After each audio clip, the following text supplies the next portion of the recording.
வணக்கம். நீங்கள் இணைந்திருப்பது உதய டிஜிட்டல் வலையொலியின் இரவு நேர பிரதான செய்திகளுடன். செய்தி தொகுப்பு உதய டிஜிட்டல் செய்தி பிரிவு. செய்திகள் வாசிப்பவர் லிஷா தரணேஸ்வரன்.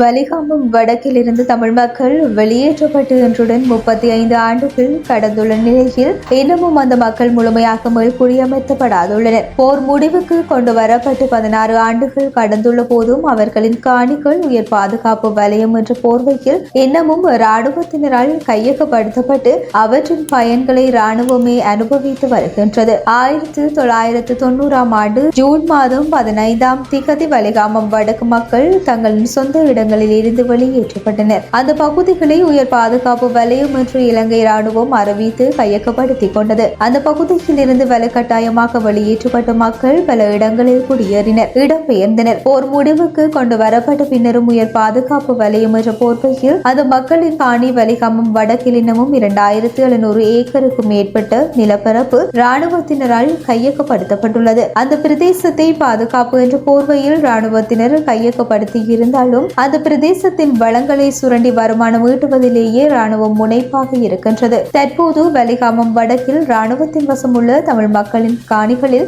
50% ராணுவத்தினர் விவசாய நடவடிக்கைகளையும் பண்ணைகளையும் முன்னெடுக்கின்றனர். 10% காணிகளில் மைதானங்கள், வர்த்தக நிலையங்கள், பொழுதுபோக்கு அம்சங்கள் என்பன ராணுவத்தினரால் அமைக்கப்பட்டுள்ளன. அங்கிருந்து பெறப்படும் விவசாய அறுவடையையும் அவற்றினூடான வருமானத்தையும் ராணுவமே பெற்றுக்கொண்டு வருகின்றது. அதே நேரம் ரணில் விக்ரமசிங்க ஆட்சி காலத்தில் தையட்டி பகுதியில் விடுவிக்க தயாராக இருந்த பெண்கள் விடுதி ஒன்றில் தற்போது ராணுவத்தினால் வர்த்தக நிலையங்கள் அமைக்கப்பட்டுள்ளன. கடந்த காலங்களில் ராணுவத்தினரின் கட்டுப்பாட்டில் இருந்து விடுவிக்கப்பட்ட பிரதேசங்களில் ராணுவத்தினர் பிரதேச செயலகங்களிடமோ அல்லது உரிய அரசு நிர்வாகங்களிலோ எந்தவித அனுமதியும் பெறாது கட்டுமானங்களையும் வர்த்தக நடவடிக்கைகளையும் முன்னெடுக்கின்றனர். அதே போன்று காங்கேசன் துறையில் தல்செவன விடுதியை சுற்றியுள்ள கடற்கரை பகுதி, அங்குள்ள சில வீதிகள் இன்னமும் ராணுவத்தினரின் கட்டுப்பாட்டிலேயே இருக்கின்றன. விடுவிக்கப்பட்ட பிரதேசங்களில் மறைமுகமாக ராணுவத்தின் ஆளுகை தற்போதும் தொடர்கின்றது. வலிகாமம் வடக்கை சொந்த இடமாக கொண்ட 6000க்கும் அதிகமான குடும்பங்கள் தற்போதும் பல்வேறு இடங்களில் இடம்பெயர்ந்து வாழ்கின்றனர். அவர்களின் விவசாய நிலங்கள் ராணுவத்தால் கையகப்படுத்தப்பட்டுள்ள நிலையில் தங்களின் வாழ்வாதாரங்களை இழந்து பொருளாதார நெருக்கடிகளுடன் தங்களின் வாழ்க்கையை கொண்டு நகர்த்துகின்றனர். பாடசாலைகள், பாடசாலை மைதானங்கள், ஆலயங்கள், மயானங்கள் என பலவும் இன்னமும் ராணுவத்தின் வசமே இருக்கின்றன. போர் முடிவுக்கு கொண்டு வரப்பட்டு 16 ஆண்டுகள் கடந்துள்ள நிலையில் உயர் பாதுகாப்பு வலயம் என்ற போர்வையில் இராணுவத்தினரால் கையகப்படுத்தப்பட்டிருக்கும் பிரதேசங்கள் விடுவிக்கப்பட வேண்டும் என்று அவர்கள் தொடர்ச்சியாக கோரிக்கைகளை முன்வைத்து வருகின்றனர்.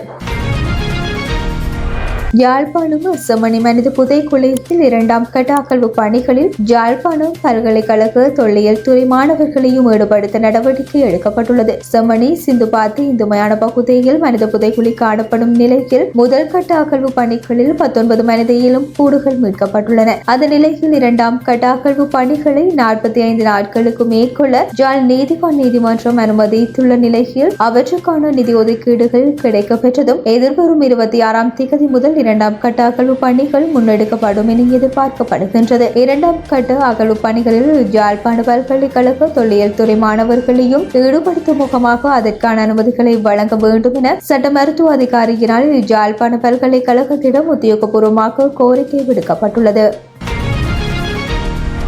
முல்லைத்தீவு மாஞ்சோலை மருத்துவமனைக்கு முன்பாக ஏற்பட்ட தீ விபத்தில் 2 கடைகள் முற்றாக எரிந்த சம்பவம் ஒன்று இன்றைய தினம் இடம்பெற்றுள்ளது. முல்லைத்தீவு கிச்சிராபுரம் கிராம சேவையாளர் பிரிவில் மாஞ்சோலை மருத்துவமனை முன்பாக உள்ள உணவகம் ஒன்றில் இன்று காலை 7:30 மணியளவில் ஏற்பட்ட தீ பரவலால் உணவகம் மற்றும் அருகில் உள்ள கடை தீ முற்றாக எரிந்துள்ளது. அதனை அடுத்து அருகே இருந்த கடைகளில் உள்ள பொருட்கள் துரித கதையில் அகற்றப்பட்டுள்ளது. குறித்த சம்பவத்தை அடுத்து சம்பவ இடத்திற்கு ராணுவம், போலீசார், அப்பகுதி வர்த்தகர்கள், பொதுமக்கள் இணைந்து தீயினை கடும் பிரயத்தனத்தின் மத்தியில் கட்டுக்குள் கொண்டு வந்தனர். சம்பவ இடத்தினை நாடாளுமன்ற உறுப்பினர் துரைராசா ரவிகரன் மற்றும் பிரதேச சபையின் உறுப்பினர்கள் பார்வையிட்டிருந்தனர். இதேவேளை தீ ஏற்பட்டதற்கான காரணம் இதுவரை கண்டறியப்படவில்லை. சம்பவம் தொடர்பான மேலதிக விசாரணைகளை முள்ளியவளை போலீசார் மேற்கொண்டு வருகின்றனர். முல்லைத்தீவு மாவட்டத்தில் தீயணைப்பு வசதி இதுவரை ஏற்படுத்தப்படவில்லை. தீ பரவும் சந்தர்ப்பத்தில் தீயணைப்பு கருவி இல்லாத காரணத்தினாலே பெரும் அசம்பாவிதங்கள் ஏற்படுவதாகவும் மக்கள் விசனம் தெரிவித்தனர். வவுனியா மாநகர சபையில் ஒரு வாக்கு வித்தியாசத்தில் ஜனநாயக தமிழ் தேசிய கூட்டணியை சேர்ந்த சுந்தரலிங்கம் காண்டீபன் முதல்வராக தெரிவு செய்யப்பட்டுள்ளதுடன் அந்த கூட்டணியை சேர்ந்த பரமேஸ்வரன் கார்த்தீபன் பிரதி முதல்வராக தெரிவு செய்யப்பட்டுள்ளனர். வவுனியா மாநகர சபைக்கான முதல்வர் பிரதி முதல்வர் தெரிவு வடக்கு மாகாண உள்ளூராட்சி ஆணையாளர் தேவநந்தினி தலைமையில் வவுனியா மாநகர சபையின் ஒன்றுகூடல் மண்டபத்தில் இன்று காலை நடைபெற்றது. இதன்போது முதல்வர் தெரிவு மற்றும் பிரதி முதல்வர் தெரிவுகள் பகிரங்க வாக்களிப்பின் மூலம் நடாத்தப்பட்டது.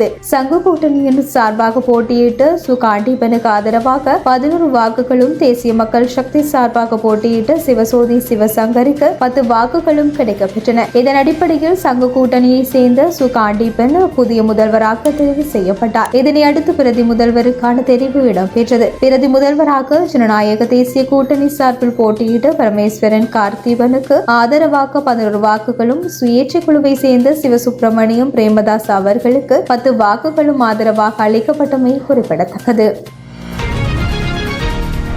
இலங்கைக்கு வருகை தந்துள்ள சர்வதேச நாணய நிதியத்தின் முதன்மை பிரதி முகாமைத்துவ பணிப்பாளர் கீதா கோபிநாத் ஜனாதிபதி அனுரகுமார திசாநாயக்கவை சந்தித்து கலந்துரையாடியுள்ளார். இந்த சந்திப்பு இன்று காலை கொழும்பில் இடம்பெற்றுள்ளது. இது குறித்து சர்வதேச நாணய நிதியத்தின் முதன்மை பிரதி முகாமைத்துவ பணிப்பாளர் கீதா கோபிநாத் தனது உத்தியோகபூர்வ தளத்தில் குறிப்பிட்டுள்ளதாவது: இன்றைய தினம் கொழும்பில் ஜனாதிபதி அனுரகுமார திசாநாயக்கவுடன் ஆரோக்கியமான சந்திப்பு இடம்பெற்றது. பொருளாதார சீர்திருத்தங்களில் இலங்கையின் வலுவான செயல்திறன் மற்றும் உத்வேகத்தை பேணுவதில் முக்கியத்துவம் குறைத்து ஜனாதிபதி அனுரவுடன் கலந்துரையாடினேன். இந்த சீர்திருத்தங்களுக்கான தொடர்ச்சியான அர்ப்பணிப்பு அனைத்து இலங்கையர்களுக்கும் நீடித்த நிலைத்தன்மை மற்றும் செழிப்புக்கு இன்றியமையாதது என குறிப்பிட்டுள்ளார். இலவச சுகாதாரம் என்பது மக்களினது மனித உரிமையாகும். எனினும் நமது நாட்டின் சுகாதார கட்டமைப்பில் கடுமையான வீழ்ச்சி ஏற்பட்டுள்ளது. கிடைக்கும் தகவல்களின் பிரகாரம் 180க்கும் மேற்பட்ட மருந்துகளுக்கு இவ்வாறு தட்டுப்பாடு காணப்படுகின்றது. இந்த பிரச்சினைக்கு உடனடி தீர்வு வழங்க வேண்டும், இவ்வாறு எதிர்க்கட்சி தலைவர் சஜித் பிரேமதாச சுட்டிக்காட்டியுள்ளார். அவர் மேலும் தெரிவிக்கையில், சத்திர சிகிச்சை உபகரணங்கள் உள்ளிட்ட அத்தியாவசிய மருந்துகளுக்கு கடுமையான பற்றாக்குறை நிலவுகின்றது. புற்றுநோய் நோயாளிகள், இதய நோயாளிகள், உயர் இரத்த அழுத்த நோயாளிகள், சிறுநீரக நோயாளிகள், நீரிழிவு நோயாளிகள் பயன்படுத்தும் மருந்துகளுக்கும் வலி நிவாரணிகள் மற்றும் புற்றுநோய் எதிர்ப்பு மருந்துகளுக்கும் கடுமையான தட்டுப்பாடு நிலவுகின்றது. மருந்து தட்டுப்பாட்டுக்கு ஒரு தீர்வை வழங்காமல் மக்களின் இந்த அடிப்படை உரிமையையும் அரசாங்கம் மீறி வருகின்றது. அரசாங்கம் இந்த தீர்வையும் வழங்காத ஒரு கொள்கையே பின்பற்றி வருகின்றது. இந்த மருந்து பிரச்சினைக்கு அவசர தீர்வை அரசாங்கம் முன்வைக்க வேண்டும். மக்களின் உயிர் வாழ்வை உறுதி செய்வது அரசாங்கத்தின் பொறுப்பாகும் என்றார்.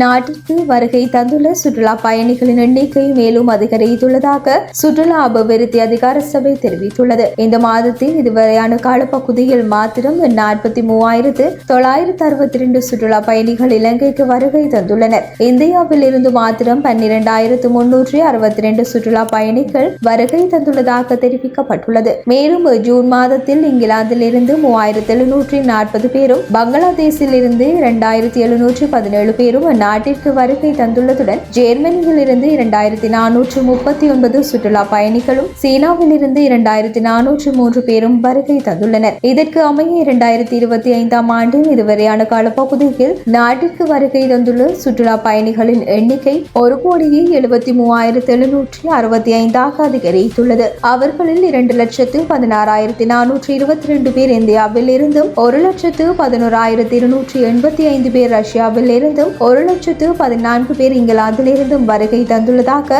சுற்றுலா அபிவிருத்தி அதிகார சபை தெரிவித்துள்ளமை குறிப்பிடத்தக்கது. இத்துடன் உதயம் டிஜிட்டல் வலையொலியின் இரவு நேர பிரதான செய்திகள் நிறைவடைகின்றன. தொடர்ந்தும் நாளை காலை நேர செய்தி சுருக்கத்துடன் இணைந்திருங்கள். வணக்கம்.